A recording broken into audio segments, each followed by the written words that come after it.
This week we are back in the office and we're gonna get a little bit techie this week. What we're gonna talk about is simplifying your color palette.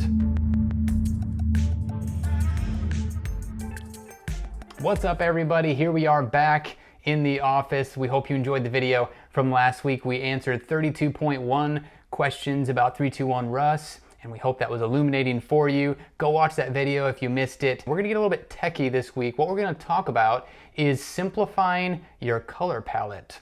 What the heck does that mean, right? So when you have colors that you choose for your brand, there is do's and don'ts when you choose those colors. And we're gonna get into some of the nitty gritty. And to do that, we're gonna hit the computer and show you what we're talking about. Let's go. So let's take a look at this in actuality. Here you have the 321 Russ icon. Let's look at CMYK real quick. Here you have cyan, magenta, yellow, and K, which is black. Now, these are the colors that you want to print in. If you send anything to a printer, you really want to make sure it's set up in CMYK because that's how a printer ends up reading best. Okay, you also have Pantone, you have spot colors, things like that, which are even better to print with. When it comes to digital devices, you have RGB. As you can see, they're a lot more rich. You have red, green, blue, and black here. Now, if you're ever doing anything in a digital capacity, this would be a great setup. Not saying you can't use CMYK on a website or anything like that, any social media, TV, video, stuff like that. You can totally use CMYK, but if you wanted something rich and vibrant, RGB is going to be the best route. And it's hard to tell here when you're looking at it, but these blacks are actually different. This black is known as a rich black right here, and then this black here is more of a true, and it is actually 100% K. So that means if you're printing this black, it has no yellow in it, it has no magenta in it, and it has no cyan in it. However, if you're printing this black or using this black in any application, it actually contains a mixture of these three colors inside of it. And so it's not just a single ink color being used, it's a combination of ink colors being used on this. So that's just a little background on the RGB and the CMYK. And so we're talking about simplifying your color palette and why that actually matters. And so we're just going to show you a couple examples of why this might matter. All right, so this is a brand called Epice. And if we look at the two circles right on top of each other there, you'll notice that you have actually three colors of blue here. I'll zoom in so you can see it. 1, 2, and 3. Yes, this and this are actually two different colors. So let's get rid of this blue. If we highlight this, we'll notice that it's 34, 46, and 132. So it has a good amount of red in it, which is doing what? It's turning it purple. But if we highlight this color, boom, we have no red in there at all. It's amazing that from the naked eye, these colors look almost exactly the same.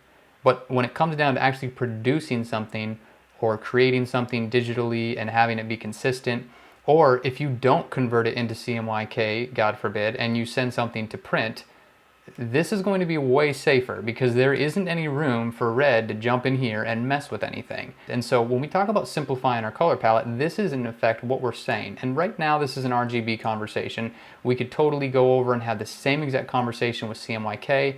And if we were set up in Photoshop in CMYK or an Illustrator in CMYK and we looked at it that way, the same exact conversation would ring true over here. What you would find is you have a certain amount of cyan being used, right, and a certain amount of K being used. You would have no magenta in here on a CMYK look, and that's intentional so it doesn't turn purple. Blues and orange are the two most common colors where simplifying your color palette can help. One last example we want to show you is this right here.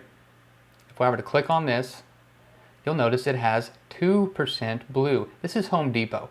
This is a Home Depot orange right here, and it has 2% blue in it. Once again, percent probably isn't the best way to be saying this, but I'm in the habit of doing it. So if I were to click here, 0. Now, there is no way you're ever going to notice the difference between those two colors with the naked eye.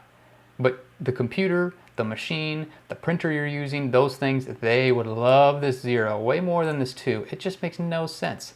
It's just spraying ink down that doesn't deserve to be sprayed down. Once again, if you came over here to the CMYK, look at this. This is great, isn't it?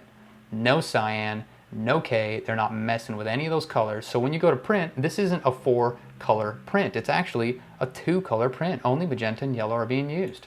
It's a pretty great thing. And so when you talk about simplifying a color palette, sometimes you won't see these things, but the computer will see these things, and they're items that absolutely matter. So if you're looking at your color palette, I challenge you, bring up your logo, take a look at it, and see what's happening. See what these colors are reading. And if you need help with that, give us a call. This is literally one of the first few steps that we often go through with clients, and we talk to them about their branding, their visual system, and why it is what it is. Because when you establish the visual system and then you put it into your brand guidelines and you adhere to that moving forward, there's no question about what colors you should be using as people come on board, as your business grows, as people go off to do other things, and you now have to replace that position in the company. It is a set of guidelines that allows you to remain consistent, and you don't have to take the time to have this meeting to go, okay, this is what you have to do. You really just hand them a brand guideline book, and they know exactly how they need to pick up from where they left off if that employee is dealing with that.